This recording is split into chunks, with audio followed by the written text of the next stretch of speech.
Unique মানে হচ্ছে যে আপনার একটি অন্তর্বর্তীকালীন সরকার তারা বাজেট ঘোষণা করেছিল, তারা লক্ষ্যমাত্রা নির্ধারণ করেছিল, এর পরবর্তীতে নির্বাচিত সরকার রাষ্ট্র পরিচালনার দায়িত্ব পেয়েছে। পার্শ্ববর্তী দেশ ভারতের যদি খেয়াল করেন তাহলে যখন নতুন সরকার অর্থাৎ নির্বাচিত সরকার যখন রাষ্ট্র ক্ষমতা বা রাষ্ট্র ব্যবস্থা পরিচালনার দায়িত্ব পান তখন কিন্তু ভোট অন অ্যাকাউন্টস হয়।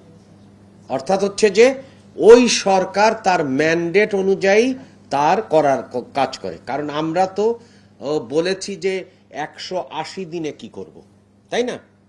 তারপরে আমরা বলেছি যে এই আগামী বছরে কি করব এবং 5 বছরে কি করব। তাহলে আমরা যেটা করতে চাচ্ছি সেই কাজগুলো করতে হবে। সেই কাজগুলো করার জন্যে অর্থ প্রবাহ নিশ্চিত করতে হবে। সেই জন্যে আমরা অন্তর্বর্তীকালীন সরকারের এই কার্যকরী ব্যবস্থা এমনভাবে সময় উপযোগী করতে চাই যাতে করে আমাদের কার্যক্রমগুলো আমরা অব্যাহত রাখতে পারি। এটা হচ্ছে এক। দ্বিতীয়, আমরা যে কাজটা করতে চেষ্টা করছি সেটি হচ্ছে যে আমাদের একটা যুদ্ধ পরিস্থিতির মধ্যে দিয়ে যাচ্ছি। তখন আমাদের নিশ্চিত করতে হবে যে আমরা জ্বালানি তেলের উৎসের বা বিদ্যুতের উৎসের বহুমুখীকরণ করতে হবে। দ্বিতীয় করতে হবে অর্থায়ন নিশ্চিত করতে হবে। এবং তৃতীয়, আমরা একটা রাজনৈতিক সরকার, সকল জনগণের আশা আকাঙ্ক্ষার প্রতিফলন ঘটতে হবে। কেউ এসে বলবেন, এবং সেটা ঠিকই, যে বাজারে যদি জ্বালানি তেলের দাম বাড়ে বাজারের সাথে মিল রেখে দাম নির্ধারণ করা হয়। আমরা যদি সেই ব্যবস্থায় যাই তাহলে মূল্যস্ফীতি উস্কে যাবে। তাহলে সাধারণ জনগণের প্রতি যে আমরা আমাদেরকে যে নিরঙ্কুশ যে ম্যান্ডেট দেওয়া হয়েছে তার শ্রদ্ধাবোধ কি? তাহলে আমরা একদিকে মনে রাখতে হবে যে বহুবিধ উৎস নিশ্চিত করতে হবে, দ্বিতীয় হচ্ছে অর্থায়ন নিশ্চিত করতে হবে, এবং তৃতীয় জনগণের পরিস্থিতিকে মাথায় নিয়ে আপনার নীতি নির্ধারণ করতে হবে, দাম নির্ধারণ করতে হবে। তার সাথে এখন কি চলছে? এখন বড় মৌসুমের সেচ চলছে।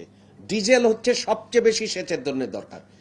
তো যিনি যদি জনগণের সরকার হয় আর জনবিযুক্ত সরকার, যেটা আমরা পতিত সরকার দেখেছি, একের পর এক বিদ্যুতের দাম বেরিয়েছে, একের পর এক গ্যাসের দাম বাড়িয়েছে। তাহলে আপনাকে চিন্তা করতে হবে জনগণের কাছে যে আমরা অঙ্গীকারবদ্ধ, সেইখানে আমরা সেই জন্যে আমরা সবগুলো অপশন খোলা রেখেছি। কিন্তু আমাদেরকে মনে রাখতে হবে, মূল্যস্ফীতির কথা খেয়াল রাখতে হবে।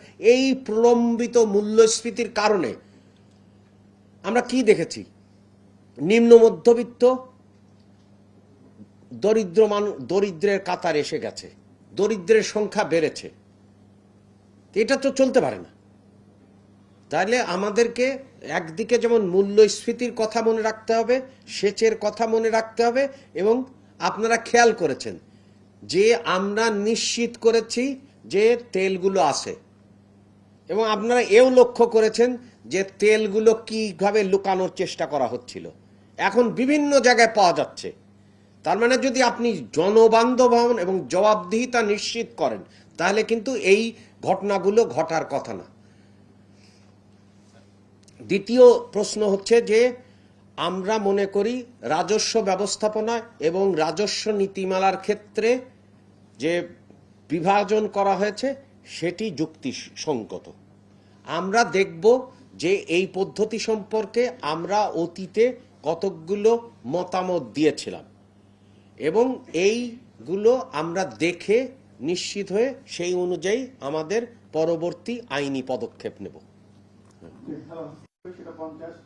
টাকা পর্যন্ত খরচ হয়। এই যে লো ইনভেস্টমেন্ট এবং লো রিটার্ন, আমার মনে হয় এখানে আমাদের মধ্যে ব্যাপারটা আমার মনে আছে। সেই ব্যাপারে আমরা যেটা জাতীয় রাজস্ব বোর্ডে যে কাজটি করছি সেটি হচ্ছে যে 3টি টাস্কফোর্স দিন রাত কাজ করছে। এক। 2 নম্বর হচ্ছে বিষয়গুলোকে আমরা নির্দেশিত করেছি যে কোথায় কোথার থেকে কোন স্থান থেকে বা কোন উৎস থেকে করগুলো বাড়বে। মানে করের হার বাড়বে না, কিন্তু বারবার আমরা, কারণ ফটো কার্ডের দুনিয়া তো, ফটো আপনার কর বাড়ানো হবে এবং সেইটা পরিচয় পাবেন কিভাবে?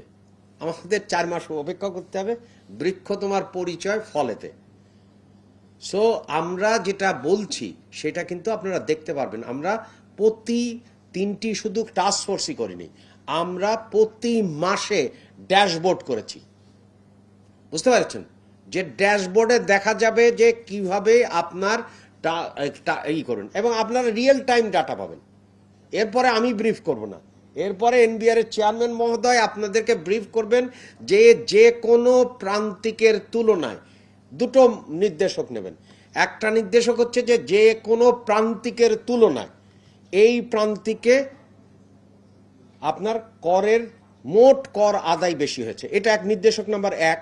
নির্দেশক নাম্বার 2 হচ্ছে যে আপনার গত বছরের থেকে কর প্রাপ্তির হার কত বেড়েছে, নির্দেশক নাম্বার 2। কারণ আমরা পরিমাণগত সংখ্যাগত বিষয় বলছি।